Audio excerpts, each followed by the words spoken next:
there is a grand rescue of God's See people on üks see peasündmus, kus kõik before the wrath comes. But who are these that he rescues? Ja keda siis kirja kohta, keda siis võetakse sinna üles, keda päästetakse? It is called ecclesia. See kus ekleesiaks.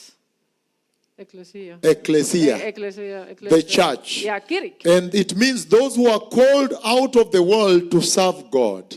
Ja need on need, keda on kutsutud maailmast välja Jumalat teenima. It is not every denomination, every Christian, See ei ole iga kiristlane, iga Mormon, kogudus. Jehovah's Ja Witness, Jehovad ja kes on veel on. Catholic, what? Not at all. Katolikid mitte mingil juhul. These people are called ecclesia. They have been separated, called out of the world. Need, keda päästetakse või võetakse üles, on maailmast ära kutsutud Jumala poolt. If you find a church like Estonia, which has gone back to the world, then there is a problem. Kui te näete Eesti kirikut, mis on segunenud maailmaga, siis on see suur probleem. There is a problem with her eternity. She needs to change now Ja before it's too Eesti late. kirik peab muutuma, sest kuidas te sinna taevasse lähete, kui te olete nagu maailma inimesed? The Lord is serious. The Lord is holy. Jumal on püha ja hästi tõsine. And he says, for without holiness, nobody will see the Lord. Ja Jumal ütleb, ilma pühaduseta keegi ei näe Jumalat.